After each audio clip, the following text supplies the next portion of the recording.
Hey, good afternoon, good evening, wherever you guys are watching this broadcast from. I'm broadcasting from very hot, over 100-degree Bakersfield, California. And tomorrow and Sunday, going to get much worse. Anywhere from 111, 112 degrees here, guys. Going to be hot, hot, hot.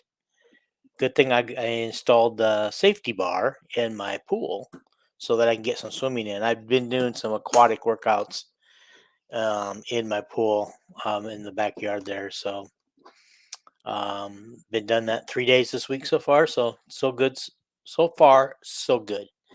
Um, Working on getting that body back in shape. Okay, so here we are.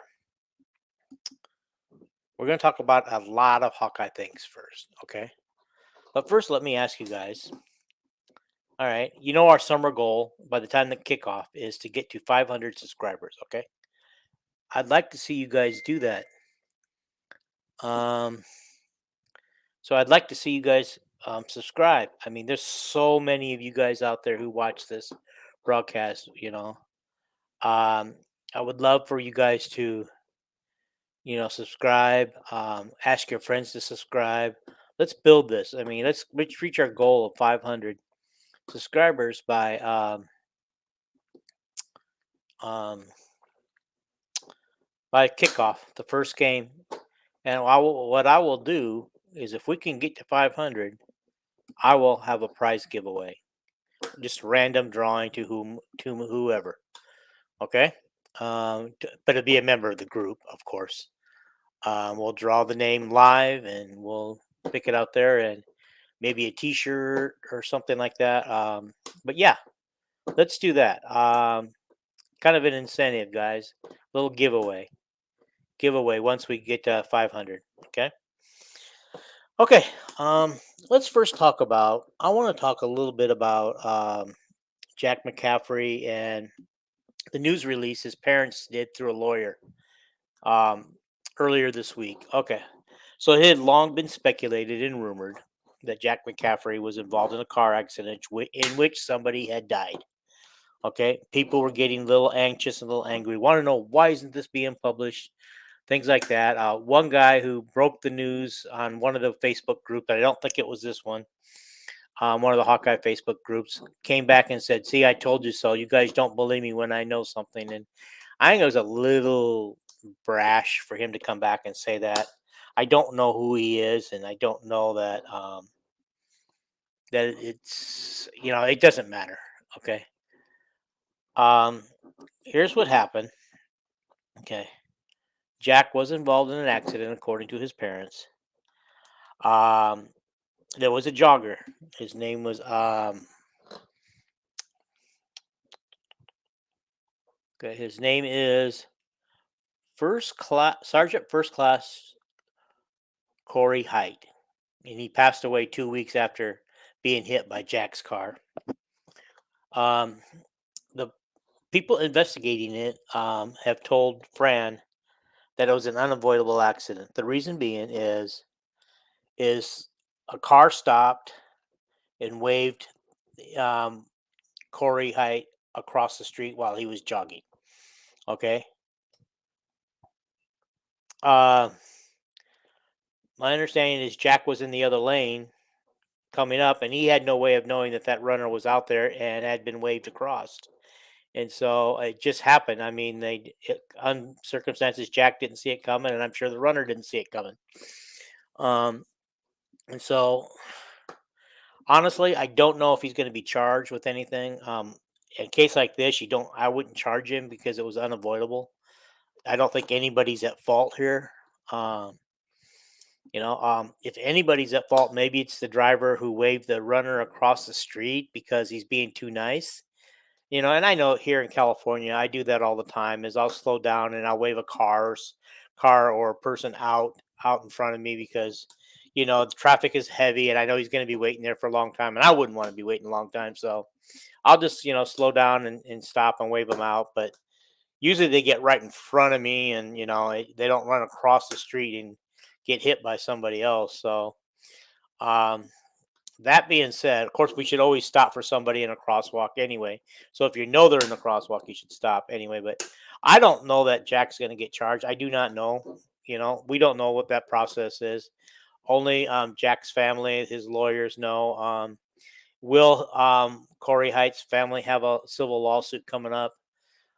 Maybe. I don't know. We don't know any of that stuff. But we just know that it's been confirmed that it actually happened. Um, I feel bad for the family of Corey. I understand he was a father of four and a husband, and I'm sure he left behind, siblings and parents and in-laws and stuff like that, and who all didn't expect him to pass away so fast, so tragically. So unexpected that four kids lost their father. It's just really tragic, and my heart and prayer go out to his family, but it also goes out to Jack because this is something Jack's going to live with the rest of his life. I hope Jack is getting the proper help he needs. It could affect, if he doesn't get the proper help, it could affect his the way he lives the rest of his life, his basketballs, whatever. But if Jack, if you're not getting any professional help, please seek it out. If you're watching this, I doubt you are, but seek it out. It's just going to be better for you, healthy in the long run, because I can't imagine what you're going through. I've never done that before. I've never had a relative or a friend lost in a tragic accident, nor have I ever, taken somebody's life in a tragic accident before. So I have no idea what these people are feeling like in either side. So, but my prayers go to you guys. My heart goes out to you guys. It really does. Okay. So just gonna leave it at that. I want to say I really appreciate when I posted the news release a couple of days ago on thing. Everybody has been very respectful. Nobody has been unrespectful or anything like that. And so I appreciate that, guys. Just keep up the respects and the condolences on there. Okay. So that takes care of that. The next thing I wanted to talk about was, you guys remember I did a whole thing on the commitments. We're up to 19 now, and we've done one on every. We've done it up to number 19, which is Jalen Watson, who's the nephew of the Fred Russell running back. Um, and so, but I had questioned. I didn't know how many preferred walk-ons or even walk-ons we had committed to the class. I thought we had a few. So I sought out the help of Rob Howe on his HF Mailbag podcast. If you guys don't hear that, it's usually Tuesday or Wednesday. And I asked a question, and I had to make him do a little research, but he found the answers for me. Okay, so we found at that time there was only two, and I thought there was more, but there was only two. Grand Eben, who was 6'1", 190 pounds from Rock Rapids. And actually, I remember talking about him, guys, when he became a when he said he wanted to become a Hawkeye at a preferred walk on. So, and then there's Trevor Cake Rice out of Grundy Center. He's an offensive line, defensive line guy who's 6'5", 240 pounds. He's a first team All Stater and all district defensive MVP. This guy's coming with some good stuff. I'm going to imagine that he's going to be on the D line, even though it looks like he can play both sides of the ball. Okay. So, but our newest preferred walk on happened this morning, I believe. DJ Von Aram Ra Vonnahme Von Nami. Okay. He's a tight end from Carroll Kemper High School. He's a preferred walk-in. He's really fast, according to this. 100-meter dash in 11.28, and he was eighth in the state. So I think he wants to do a little track too. It sounds like he might. So it sounds like he's a really speedy guy. So we can get the ball into his hands. He might take off down the field like a wide receiver. Excuse me. Sorry about that. Okay. All right. The other thing I wanted to talk about, as far as recruiting, everybody knows that Grant Bricks is the number one 4-star rated football player out of the state of Iowa. Okay. He just did an interview not that long ago with Cornhusker newspaper article. Okay, I posted the link to the story on the on the Iowa Hawkeye Facebook page. Okay, and so what has happened is Grant has said that he didn't give up on Iowa as much as they pretty much told him they were full, and they quit recruiting him. It sounds like they've been very honest with him. They told him up front that they were hiring a lot of interior linemen and not hiring, but recruiting, and they only had so many spots, and basically the first people that committed were going to get the spots, and Grant wasn't quite ready to he wasn't quite ready to commit yet. Okay, it sounds like um, he was told that they were full, but maybe they get back to him after June or July, just after they saw where they were at. Okay, it sounds like they've been honest and above board with him. But it sounds like we've picked up some pretty decent help too, even if we didn't get the number one guy. Right now I think it's he was rumored to be between Iowa and Kansas State. It now sounds like it's between Kansas State and Nebraska. Nebraska is pushing really hard for him. Okay. So we'll see how that one comes out in the long run. Okay. Um, yeah, we'll save that one. I want to, you guys know about um, Coach Fritz being out at Northwestern, for hazing, sexual deviant stuff, and maybe some racism, um, which is tragic in itself because when you think of Coach Fritz, you don't think of those kind of things.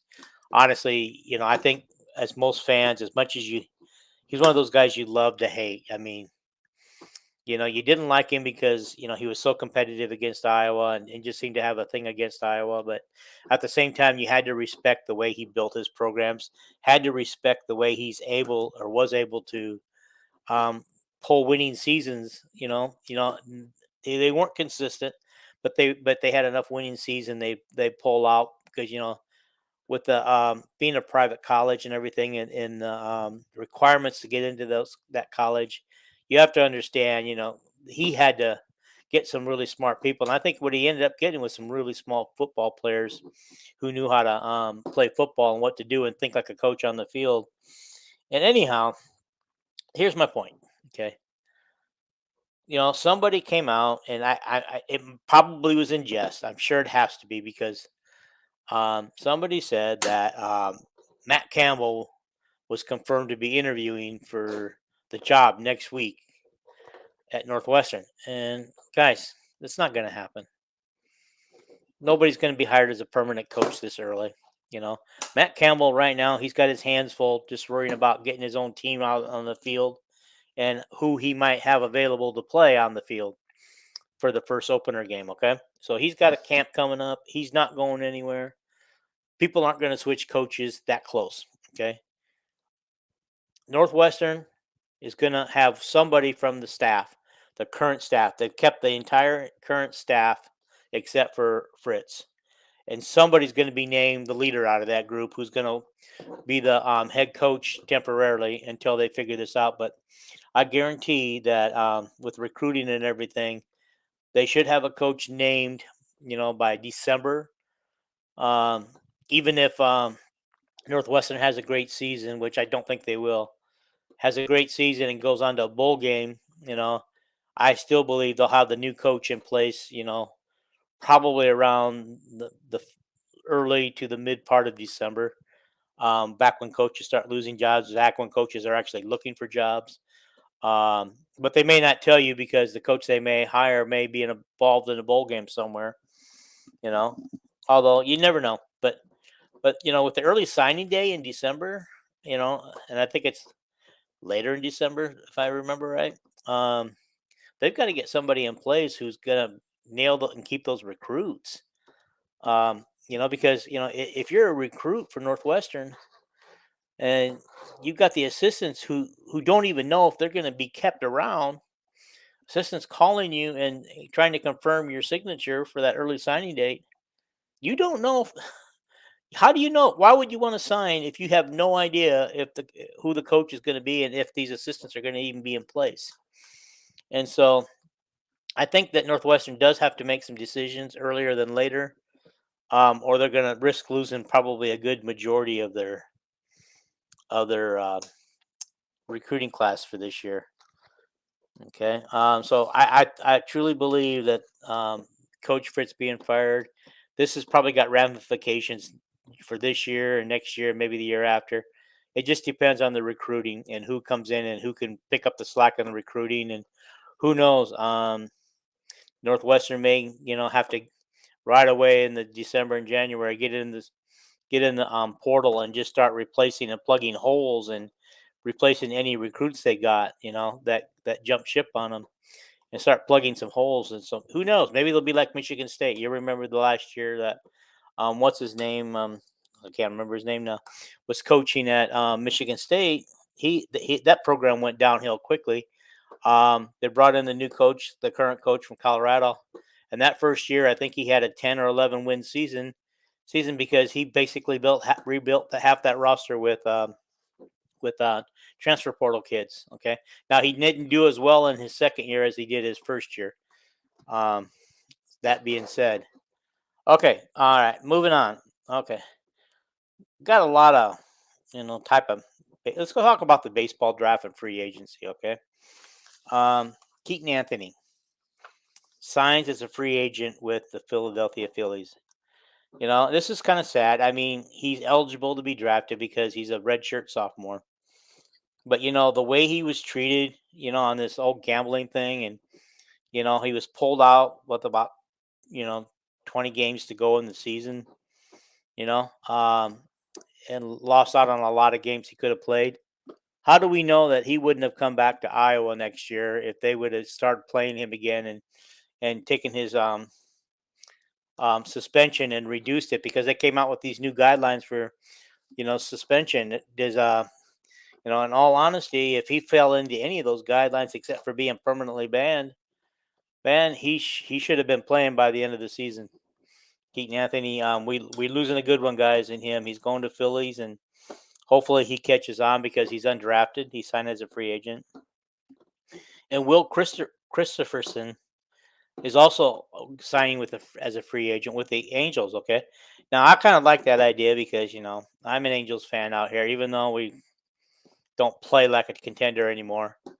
Um, you know, Earlier this year we were in first place, and then we hung around second place for a while. Then we hung around third place for a while. Now we're in fourth place. The only thing keeping us out of fifth place is the fact that Oakland's having a really bad season, probably one of the worst in baseball seen in a long time. You know, so we're about 20. We're in fourth place, 20 games ahead of Oakland, if that means anything. But we're like 8 games behind Houston or Rangers. One of those is in first place. Okay, whoever's in first place. But but Angels get a shot at closing the gap. They do get the Houston this 3-game series, I think, starting tomorrow, or it could be today. So anyway, we're not here to talk Major League Baseball. We're just talking. Yeah, I wish my team would win more. Wish my team would be a contender. I wish it was still contending when it got to instead of being out of contention by midsummer. Okay.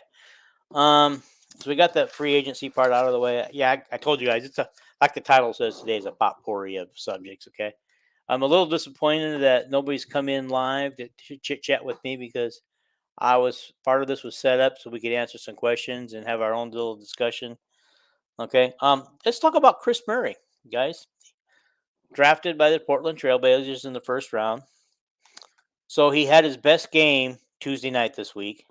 19 points, 7 for 12 field goal percentage, 4 for 7 on the 3-point, 1 for 4 on the free throw. He did have 3 turnovers and 0 assists in that game, and 7 rebounds for the Charlotte Hornets, against the Charlotte Hornets. Okay, all right. And thanks to Nolan Hawkeye Anthony, who answered my questions this morning, he let me know that he got 9 points and 4 rebounds against the Magic and 0 points against the Spurs. So I'm not sure what that was all about, but that's fine. It's all good. It's all good. I think Chris is going to be around. I don't think he'll do quite what Keegan did this year, but he's going to be around. Okay.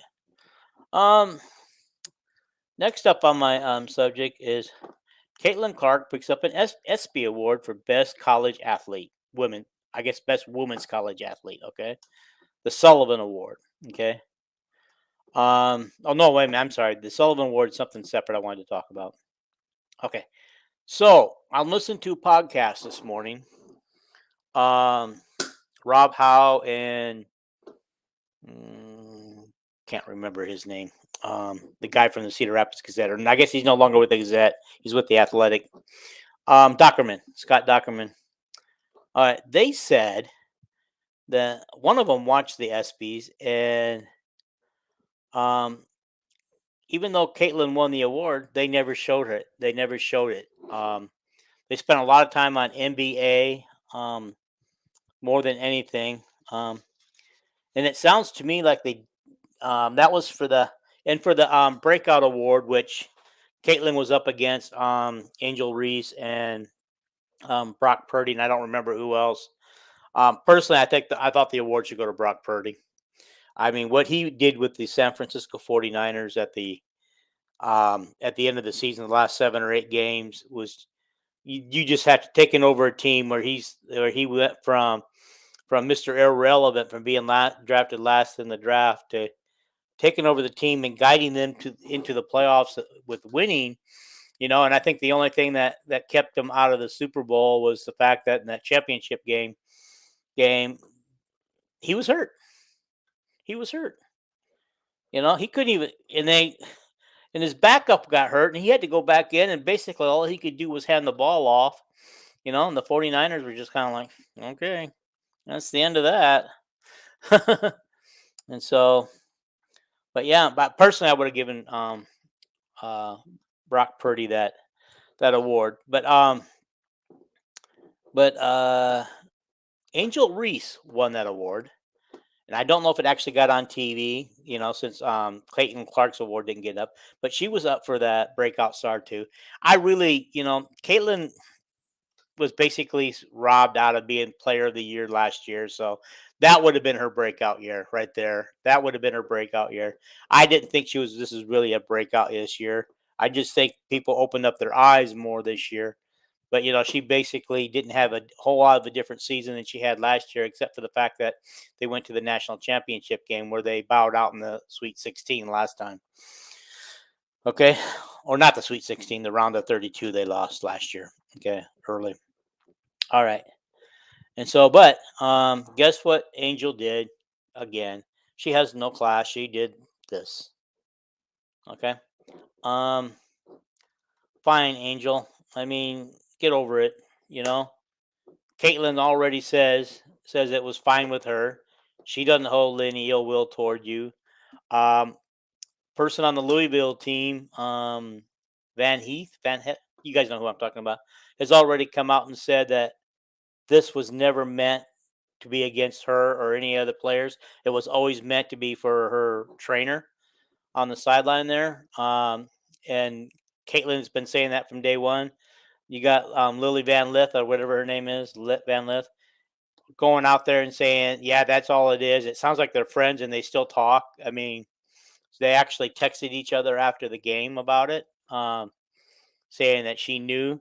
She said, the media is going to be funky with this one, but she knew that she didn't. Despite the fact that they didn't look like they liked each other during the game, which you're enemies during the game. You want to win. You're competitive, but it sounds like they did talk to each other through text after the game. Okay, so I don't know. Angel may have had a breakout year. I mean, there's no doubt that Angel had a great game against Iowa. She was motivated in that championship game. And now she's on a stacked team to repeat that championship run, you know. But Angel's made a living out of this now. This seems to be, she's done commercials with it. I've seen commercials where she's done it. Um, she seems to be, wherever she goes, she brings it back out. So now it's become more of her signature, where wasn't really started by Caitlin, but Caitlin probably just did it, as a gesture. And so She just kind of stole Caitlin's thunder with that. I mean, because that's just something Caitlin did in games, and even though the article got it wrong, the article said she done it to other competitors. She's never done it to a competitor. That's not like Caitlin. Caitlin is not like that, guys. She's very competitive, but she would never, never diss a player like that, disrespect a player like that. You guys know that. You watched her play for 3 full years now, and about to watch her play for a fourth year. You've seen her interviews, you see all over TV. You've seen some of you've seen her in person. That's the way she is. She's not going to change her competitive spirit. Uh, but she doesn't, like I said, she doesn't disrespect a fellow player. She has nothing but the utmost respect for other players because she's trying to help build this game and get people excited about it again. Uh, I can remember when there was very few people at a women's basketball game in the arena, almost empty, and almost doubly empty at a high school girls basketball game.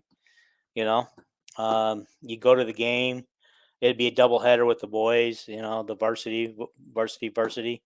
You go and there'd be almost nobody in the seats for the girls' game. But by the time the girls' game was over, it was full because people were filing in for the boys' game, and then you get jam-packed stadiums. So yeah, the girls came. I got 3 daughters who was raised in sports, so I do have an affinity toward bending toward female sports. Let's get it out there. They're viable. They can play with the best of them. Some of them can beat the men in their sports. But they're exciting to watch too because they have their own style. You know, um, Example soccer. I mean, I know I'm cutting you getting on a rant here, but women's soccer is more about teamwork, more about passing plays, working to get the ball in together into the net. Where the men style of play is probably like a lot of people like it probably more. Is one guy gets the ball and he takes it far down his field as he can get close to the net until it's either stolen or until he has nothing else to do. And then if he's forced to pass it, he'll pass it. But they want all the glory. They want all the guts. Okay. I don't see as much teamwork when the men's soccer came as I do the women's soccer game. And I refereed and coached both games. Okay, I watched them both. I was quite successful in youth soccer for 3 or 4 years. When I learned, I had coached girls so many years that when I finally did an all boys team for about 3 years, I learned that if I could get those boys to pass the ball around and play like the girls do, they could dominate all the team and all the teams they played, and they did.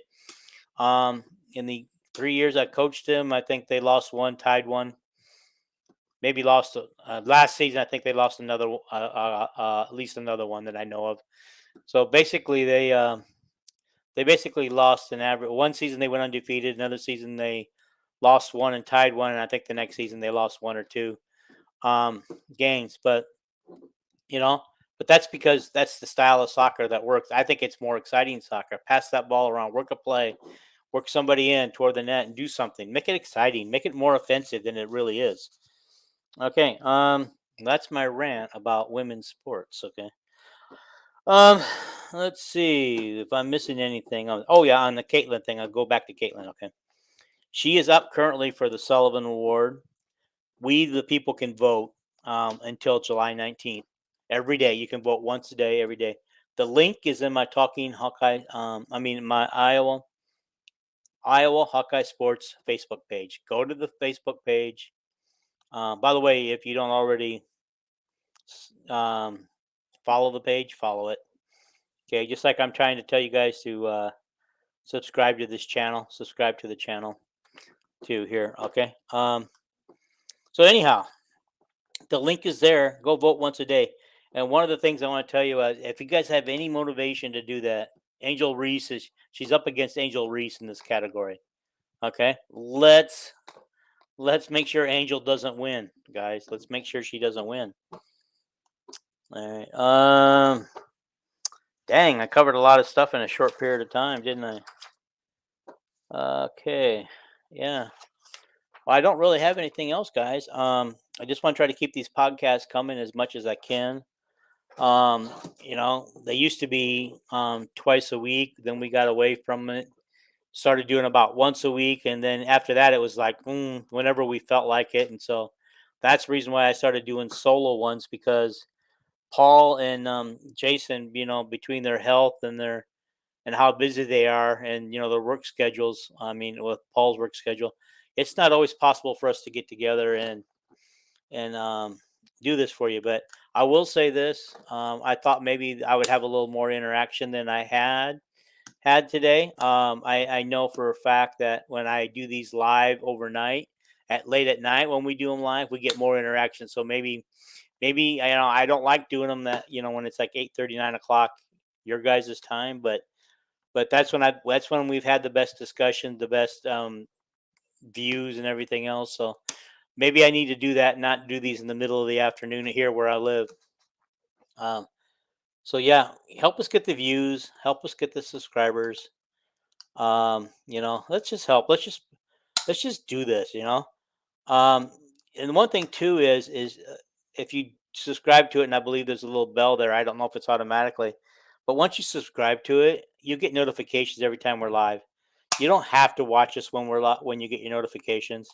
I get it. I get probably 10, 12 notifications from different subscriptions I follow on YouTube a day. I don't always go right to the page and watch them live or as it's posted, but I'll go back later. I'll go back later and find it and watch it later when I've got some time. And it's just like this too.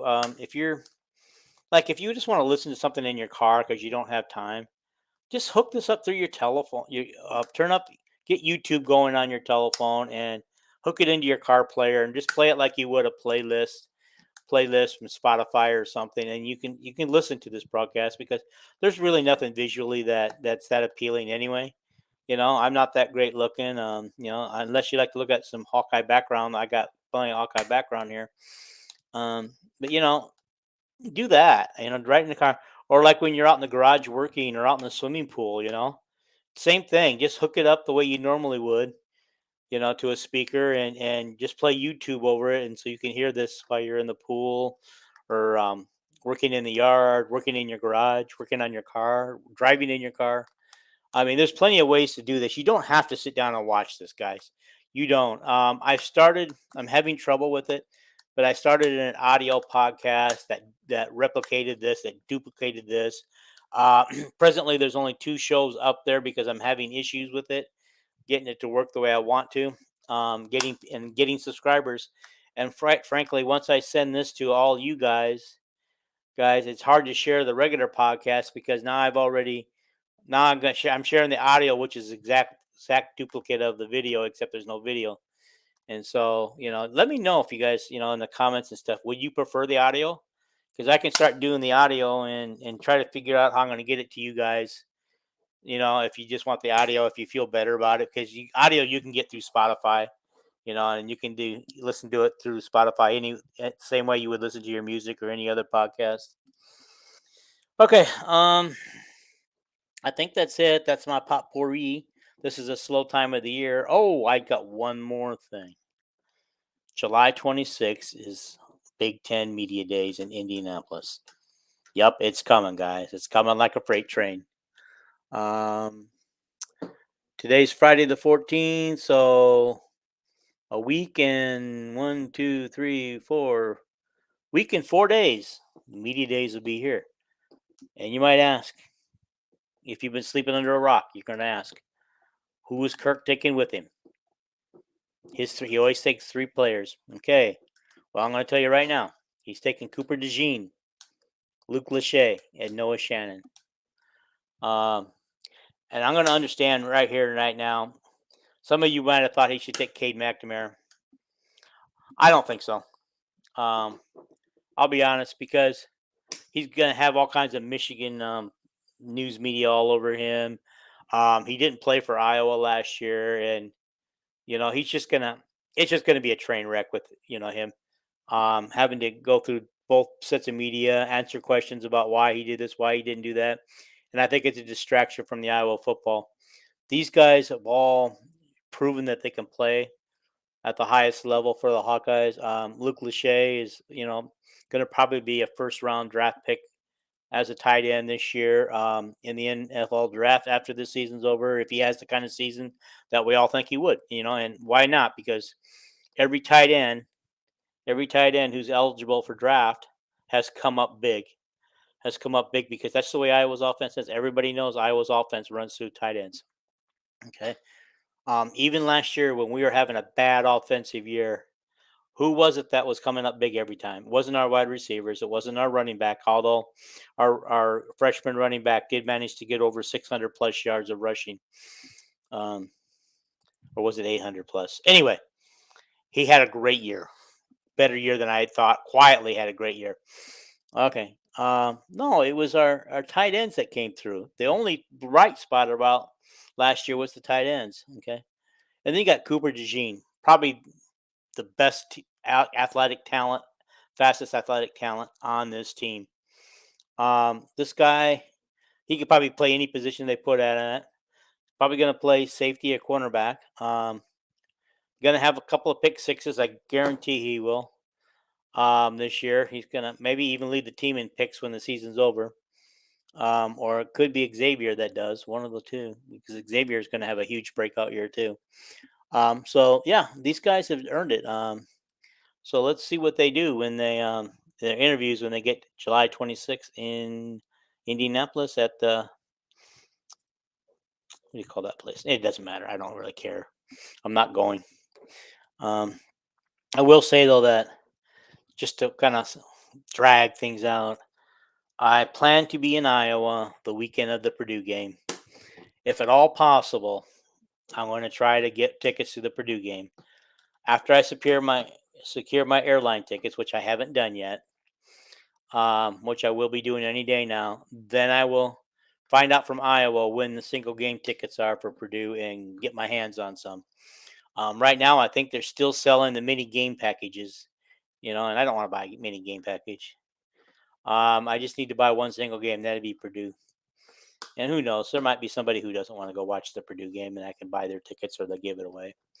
I've been able to get tickets through my cousins, different sets of cousins who were big Hawkeye fans in the past. Maybe I'll be able to swing that. I don't know. If you're watching that, let me know if that's possible. I would need at least two, minimum of two. But one of my cousins had 4 tickets I had to buy, so buy from her. But that's okay. I would buy 4 because I could definitely find 3 other people to watch the game with me. It'd be a lot of fun. Okay. And if we do that, I will be live from the stadium that day. I'll be live from somebody's tailgater. We're going to have some fun, guys. We're going to have some fun that day. I can guarantee it. All right. Well, I'm going to end the broadcast now. You guys have listened to me long enough. And, the last few minutes haven't been that interesting anyway. So let's just get out of here and enjoy the day. Enjoy the rest of your weekend and stay cool if you're in a hot place somewhere. All right. Out.